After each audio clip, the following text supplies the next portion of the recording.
Olá, queridos irmãos, sejam bem-vindos ao Saber do Mestre. Que a paz, o amor e a bondade e a misericórdia do nosso bom Deus possa nos seguir todos os dias da nossa vida. Hoje vamos prestigiar a pregação da pastora Sandra. Sem mais delongas, vamos para o vídeo.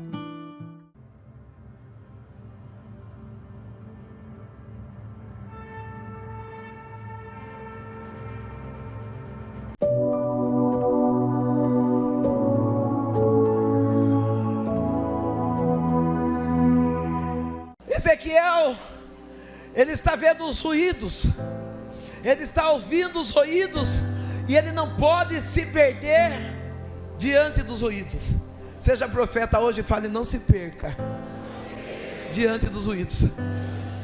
Você fica de pé, minha linda, com essa blusa assim, estampa. É essa. Ela já se achou. Redibias, levanta a mão. Não. Levanta a mão. Relibiou de Kirefaz. Quando o Senhor quebrou as cadeias da maldição que estava sobre a minha vida, a maldição da bebida, da prostituição, as pessoas olhavam para mim, e embora o brilho do Espírito Santo fosse um reflexo no meu rosto, algumas pessoas apontavam e diziam: ela não muda, não, logo ela cai, logo ela desiste, logo ela para.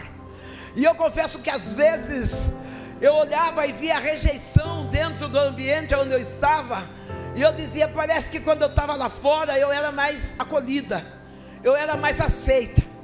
Enquanto eu estou olhando para você, está uma solidão tão grande dentro do teu coração, está uns questionamentos tão grandes, porque tu diz: eu renunciei o pecado, eu decidi servir a Cristo, mas parece que as pessoas só sabem olhar quem você era e não conseguem ver quem você é.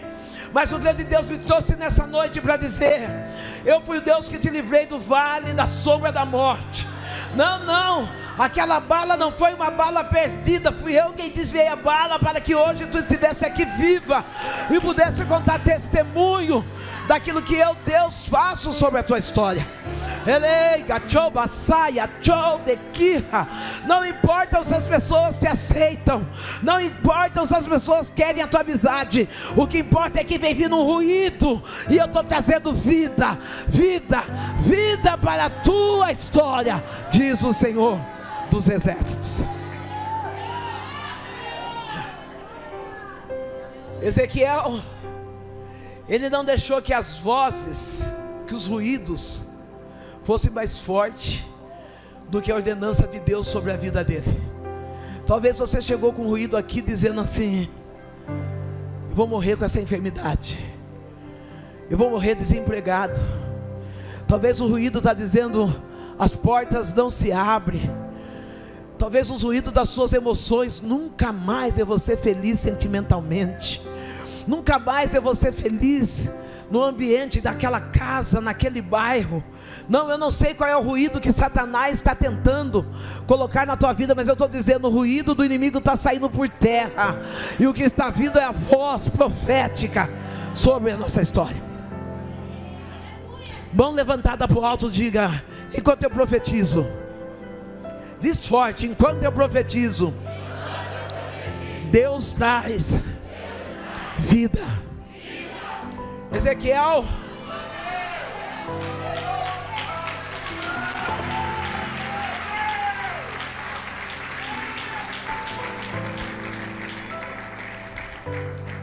lhe diz: eu profetizei conforme aquilo que o Senhor me deu ordem. É que às vezes a gente quer profetizar do jeito da gente, né? Do jeito daquilo que a gente acredita. Eu tive uma experiência no início da minha conversão. A minha mãe, nós morávamos numa casa bem pequena, sabe?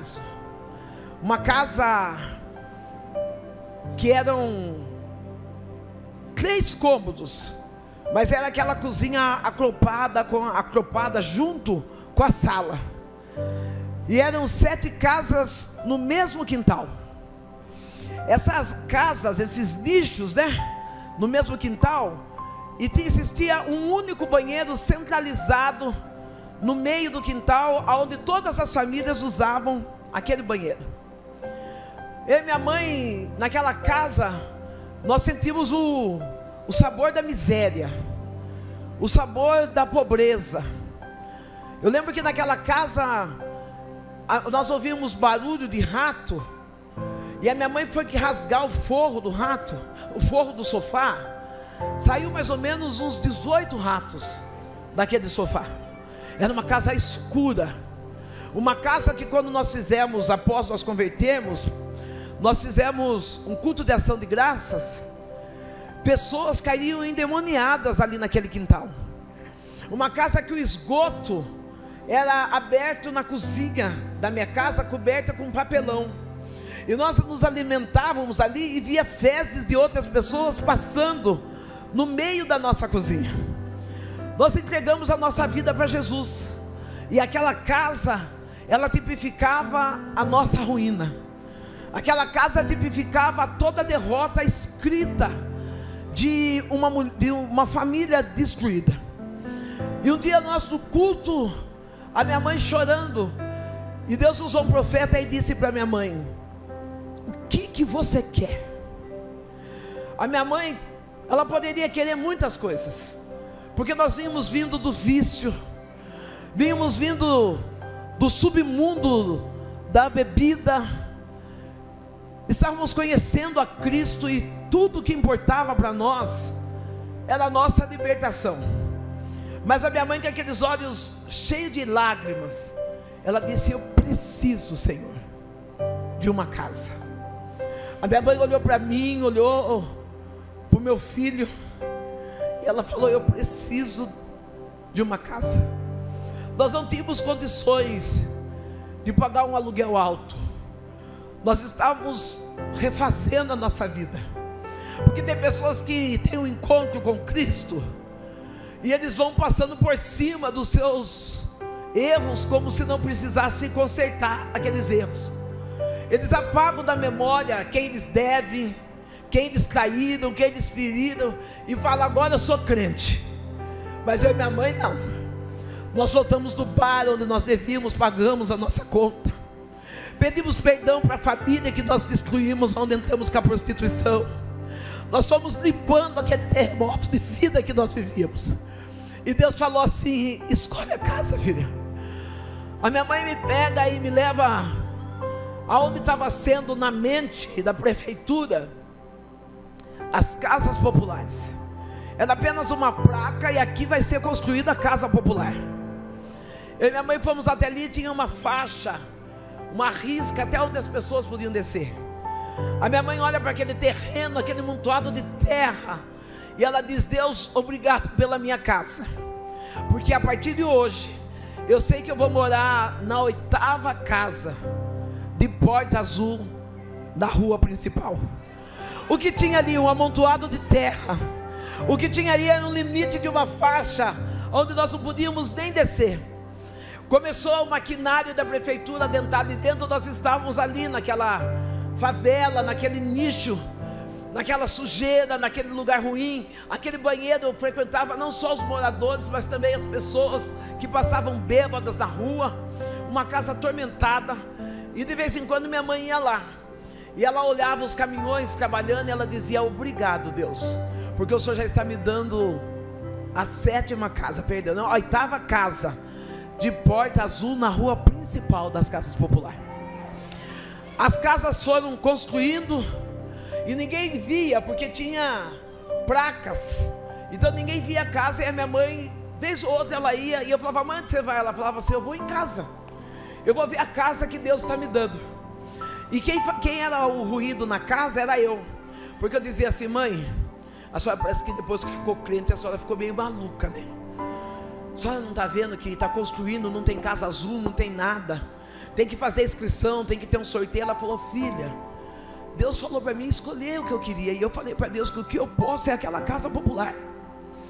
E a minha mãe comprou um jogo de mesa de centro, uma baixa, retangular, uma retangular e uma quadrada.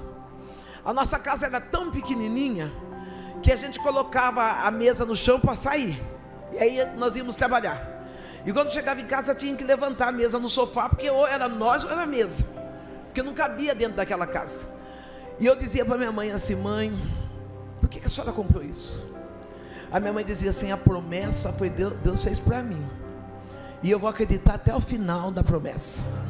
Não, talvez dentro da sua casa tenha alguém que está fazendo ruído, dizendo: Deus não vai fazer. A promessa Deus fez para você, Ele é fiel para cumprir. Foi feitas as inscrições da Casa Popular, foi feito o sorteio das Casas Popular. No sorteio das Casas Popular, a minha mãe não ganhou a casa. A primeira pessoa que se levantou contra a minha mãe fui eu. Eu comecei a tirar sarro da minha mãe, dizendo: quero ver o que a gente vai fazer com essa mesinha agora. A casa não saiu para nós, mãe. Ela disse assim: não saiu agora, mas nós vamos morar na 8ª casa da rua principal de Porta Azul.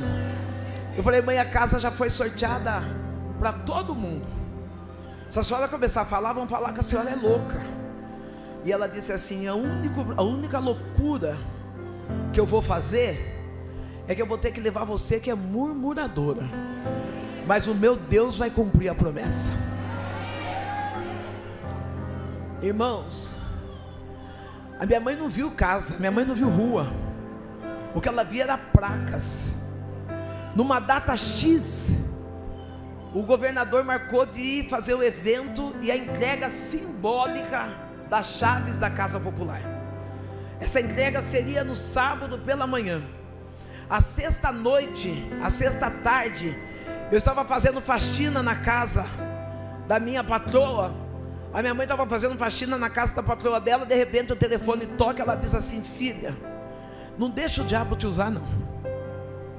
Por favor, sai agora daí e vamos em casa arrumar os documentos, porque a mãe ganhou a Casa Popular. Eu saí correndo. Eu lembro aqui do meu coração emocionado, porque eu saí correndo, fui com a minha mãe arrumar os papéis. E eu disse para minha mãe: nossa, se nós somos suplentes, nós vamos ganhar a última casa, o que sobrou. A gente não tinha nada. Tem vezes que a gente é tão mal agradecido, que até mesmo as bênçãos que Deus dá, a gente fala assim: mas é o que sobrou. E aí a Bíblia diz: mas os cãezinhos também comem das migalhas que caem da mesa dos seus senhores.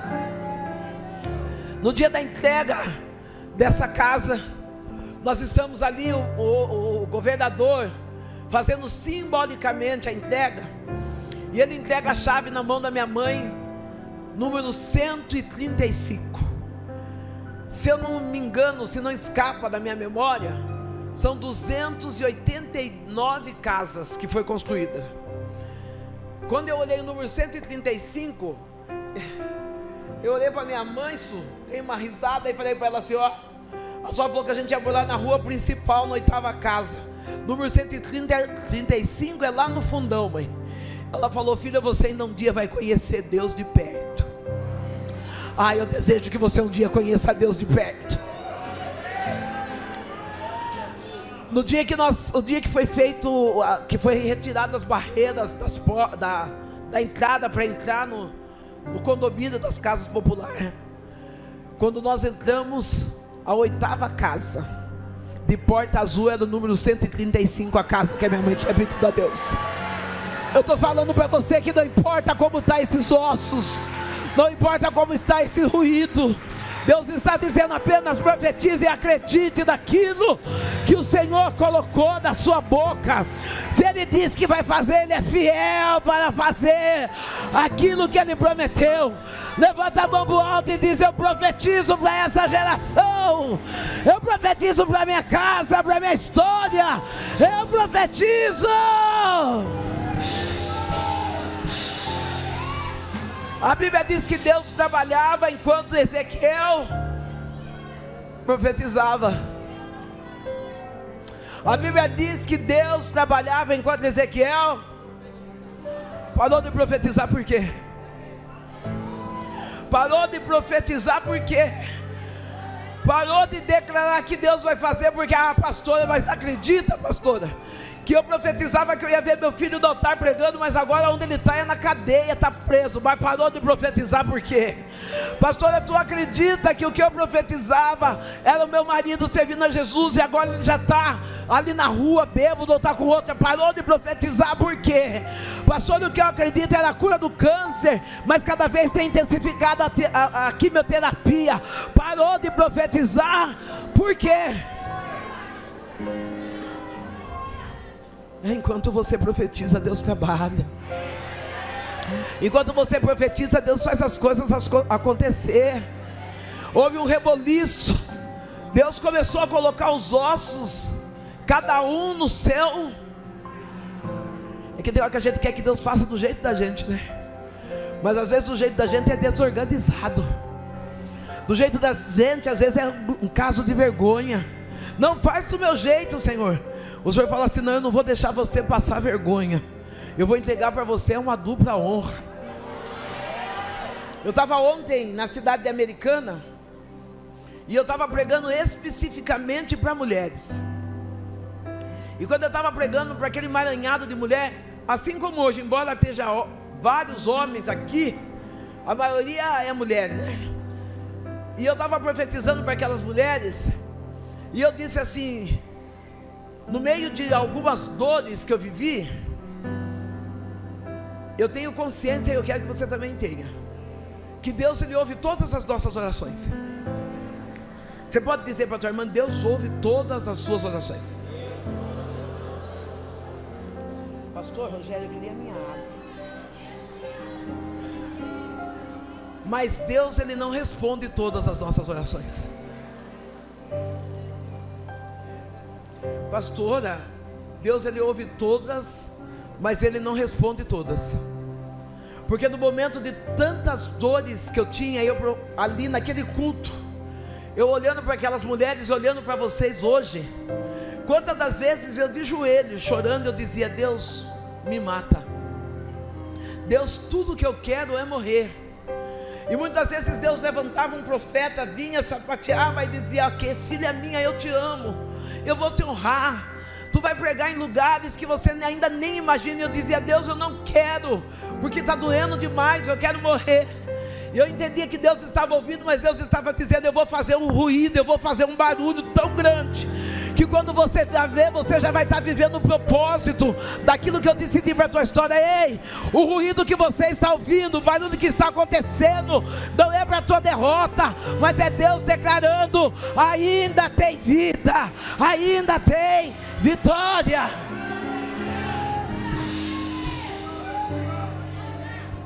É que esse barulho é Deus colocando ordem, colocando ordem aonde você não consegue colocar, colocando organização aonde você não, porque tem lugares que nós queremos colocar organização e a gente estraga.